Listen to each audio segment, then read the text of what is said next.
sweet like a buttercup. You're a Barbie doll. Show them all what I'm made of. Strut down the hall. Won't stop till I get enough. All right, everybody, let's dive right in. Today's deep dive is a bit of a surprise. Yeah, a real shocker. We're talking about Justin Trudeau stepping down as Canada's Prime Minister, and we're working with live updates from AP News, all dated January 6th, 2025. So basically, we're getting this news as it happens. It's practically a live event for us. The big news, Trudeau stepping down as leader of the Liberal Party, which basically means he's done as Prime Minister. Yeah, that's how the Canadian system works. And it's a huge deal, especially considering how popular Trudeau was just a few years ago. Yeah, Trudeau Mania magazine covers international fame. Exactly. He came into office in 2015, promising a return to Canada's more liberal roots after almost a decade of conservative leadership under Stephen Harper. And now? And now, just like 8 years later, he's resigning. It's a pretty dramatic fall from grace. It really is. So what happened? What took him from political rock star to resignation? Well, if we dig into these updates. Yeah, let's get into the details. Okay, so one of the big things that jumps out is his declining approval ratings. Yeah, the updates mention that quite a bit, especially when it comes to his economic policies. It seems like those policies alienated voters on both sides of the spectrum. You mean folks on the left and the right were both unhappy? Yeah. You had left-leaning voters who felt that he wasn't doing enough on issues like climate change. Despite that carbon tax he implemented. Exactly. They were critical of things like the Trans Mountain Pipeline expansion, which they saw as contradicting his environmental stance. And then you had those on the right who were arguing that these environmental policies were actually hurting the economy. Right, and driving up the cost of living. The updates specifically mention rising housing costs and the price of food as major factors in his declining popularity. So he was in a tough spot, trying to please everyone and ending up pleasing no one. It's that classic political balancing act, trying to balance environmental concerns with economic growth. It's a tough one. And it seems like Trudeau's approach didn't really resonate with a lot of Canadians. And then to add fuel to the fire last month, his finance minister, Chrystia Freeland, resigned. Yeah, she was one of his closest allies. Her resignation was a big turning point. It definitely raised eyebrows. The updates don't really give a clear reason for her departure, do they? Not really.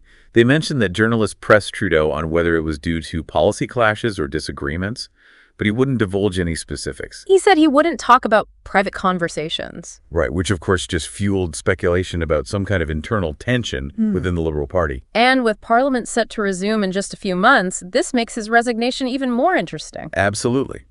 The updates actually point out that all three major opposition parties were planning to bring a no-confidence vote against the Liberal Party when Parliament resumed in late March. So even if he hadn't resigned, his government's survival was not guaranteed. Exactly. It seems like he was potentially facing a political knockout punch either way. Wow. Talk about pressure. Yeah. And on top of all of that, the Liberal Party lost a bunch of by-elections in their traditional strongholds. Right. The updates quote a professor at the University of Toronto, Nelson Wiseman, who suggests that those losses were a clear sign that Trudeau was losing his grip even within his own party. So he was facing pressure from all sides, from within his party, from the opposition, and from voters. Yeah, it's a picture of a leader becoming increasingly isolated. But this isn't just a Canadian story, is it? Oh, definitely not. Yeah. This resignation has sent shockwaves around the world. World leaders are weighing in, offering their perspectives on Trudeau's time in office and speculating about what this means for Canada's future on the international stage. And of course, we can't forget about former U.S. President Donald Trump. Oh, he had to get his 2 cents in. The updates mentioned that he posted about Trudeau's resignation on social media. No surprise there. Referencing Canada as the 51st state and claiming that Trudeau resigned because Canada needs U.S. subsidies to survive. Classic Trump. Yeah. But it does raise some interesting questions about the relationship between Canada and the United States. For sure. How much of that statement was just political posturing and how much reflects a genuine sentiment about Canada's role in the world? That's a good question. While AP News fact-checkers were quick to debunk his claims about subsidies, his statement does reflect a certain perception of Canada that exists particularly among some in the U.S. It's a reminder that even though Trudeau's resignation is a Canadian event, it has global implications. Absolutely, especially given the close relationship between Canada and the U.S. And let's not forget the personal aspect of this decision. Trudeau, in his resignation speech, mentioned the toll that leading a nation for almost a decade takes on a person. Yeah, he talked about all the internal battles he faced. And it really stood out to me. He specifically said that they prevented him from being the best choice to lead the Liberal Party into the next election. It makes you wonder what those internal battles were all about. Were they purely political, or was there something more going on behind the scenes? Right. Were there tensions or personal struggles that the public wasn't aware of? It's almost like we're seeing two stories here. The public story of a leader grappling with political challenges. And a more private, perhaps even tragic story of a man struggling with something deeper. Yeah. And as we continue this deep dive, I think it's important to keep both of those stories in mind. So what happens now? What's next for Canada? Well, the immediate future is full of uncertainty. The updates tell us that Parliament will be suspended until March 24th to allow for a Liberal Party leadership race. So Canada will be without a permanent prime minister for a while. A political intermission, you could say? But it's sure to be an intermission filled with drama and speculation. With a whole lot of questions. Who are the potential contenders? What are their visions for Canada? And how will all of this impact Canada's place in the world? Those are all questions we'll explore in part 2 of our deep dive. So stay tuned. We'll be right back. Welcome back to the deep dive. It feels like we just scratched the surface of this whole Trudeau situation. Yeah, we've got a lot more to unpack. We left off talking about the political intermission happening in Canada with the Liberal Party needing to pick a new leader. And it's going to be a wild ride, for sure. But while we're all watching to see who takes the reins. Right, like a political horse race. Exactly. We also need to think about the potential policy changes that might come with a new leader. Because let's face it, a change in leadership often means a change in priorities. Exactly. So let's dig into that a little bit. Trudeau, during his time in office, was really pushing progressive causes. Like climate action, Indigenous reconciliation, social justice reforms. All that. So what are the chances those initiatives stay a top priority under a new leader? That's the million-dollar question, right? It is. And unfortunately, the sources we've got don't give us any clear answers. They're all pretty vague on that. Yeah. But we can look at the political landscape and make some educated guesses. Okay, so let's play that game. All right. So if someone from within the Liberal Party takes over someone who shares Trudeau's views. Someone who's ideologically aligned with him. Right. Then there's a good chance those issues will continue to be important. But then there's the opposition. The Conservative Party, led by Pierre Poilievre, they're the ones pushing for that no-confidence vote. And they could end up in control of Parliament, which would be a huge shift. And Poilievre has been pretty vocal about his vision for Canada. Oh, yeah. The updates highlight how much he criticized Trudeau's policies, especially when it comes to environmental regulations, social spending, and how the government manages money. He wants smaller government, lower taxes, less regulation. That's the gist of it. So if he becomes prime minister, we could see some pretty big changes in Canada's direction. Affecting everything from the environment to social programs. Absolutely. And it's not just domestic policy that could be affected. You're talking about Canada's role on the world stage. Exactly. Trudeau really positioned Canada as a champion of working together with other countries. Multilateralism. Right? He was a big advocate for things like climate action. He played a key role in organizations like the G7 and NATO. And he was always pushing for free trade agreements like the USMCA. He definitely created a specific image for Canada internationally. He did. So would a new leader, especially one with a more conservative outlook, maintain that same approach? That's what a lot of world leaders are wondering right now. They are. And while Canada's foreign policy is based on established frameworks and alliances, a new leader's personality and priorities can definitely influence things. It's like that saying, personnel is policy. Even if the goals stay the same, the way they're pursued can change drastically depending on who's in charge. Couldn't have said it better myself. Oh. And speaking of personalities, we can't ignore how this leadership change might affect Canada's relationship with the United States. Oh, yeah. That's a big one. Huge. We already talked about Trump's reaction to Trudeau's resignation. Which was pretty much what we all expected. But it does raise questions about how the dynamics between the two countries might change. So beyond the Twitter jabs and the political posturing. Right. Let's get real. Where might we actually see changes in the U.S.-Canada relationship, depending on who takes over? Okay. Lay it on me. Well, trade is always a biggie. Trudeau's government was pretty pro-free trade agreements. Including that USMCA deal. Yep. But a new leader with a more protectionist stance might reevaluate those agreements. Which could lead to some tension. Potentially. And then there's energy and climate policy. Canada's a big energy producer. Oil and gas. Right. And their approach to that whole thing affects U.S. energy security. So Trudeau's government was trying to promote renewable energy. They were. But they also improved pipelines on other projects to make it easier to export Canadian oil and gas to the U.S. To keep the energy flowing. Exactly. A new leader with different views on climate change could change those priorities. Which could impact how much energy the U.S. gets from Canada. For sure. So yeah, there's a lot at stake for both countries with this whole leadership transition. And we can't forget about the security and defense cooperation between Canada and the U.S. Especially within NATO. Canada's a key ally there. Absolutely. Yeah. And a new leader's approach to defense spending, troop deployments, and foreign policy engagements could shake things up within NATO. So it's not just about Canada. The ripple effects of Trudeau's resignation are much broader. You got it. But amidst all this talk about policy and international relations, let's not forget about the people. The Canadians themselves. Exactly. They're the ones who will be most affected by the decisions made by their new leader. We've been looking at the big picture. The global scale. But let's zoom in a bit. What might Trudeau's resignation and the new leadership mean for everyday Canadians? Well, like we talked about, changes in economic and social policies could hit them right in the wallet. Affect their access to things like healthcare and education. Yep, and their overall quality of life. Hmm. A more conservative approach might change taxes, social programs, even labor laws. So their daily lives could look different. It's possible. Yeah. And beyond the practical stuff, there's also the question of national identity and how Canadians see themselves on the world stage. Right. Trudeau's image was very much tied to a certain vision of Canada. One that emphasized progressive values, diversity, international engagement.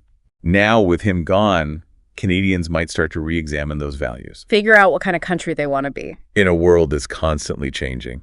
Do they stick with Trudeau's path, or do they want something new? It's a big question for them. A defining moment, maybe. It could be. And, as we go deeper into this deep dive, I'm finding myself really drawn to how all these things connect. The personal stories, the political maneuvering, the historical context. It's a fascinating mix. It really is. And speaking of historical context, in part 3, we're going to focus on Trudeau's legacy. What did he accomplish? What challenges did he face? And how will history remember him? It's a lot to cover, but I'm ready for it. Let's dive in. And we're back for part 3 of our deep dive into, Justin Trudeau's sudden resignation. Yeah, it's been quite a ride, hasn't it? From Trudeau-mania to a legacy that's still being written. Exactly. We've talked about the events leading up to his resignation, the potential fallout, and now it's time to step back and look at Trudeau's place in history. Yeah.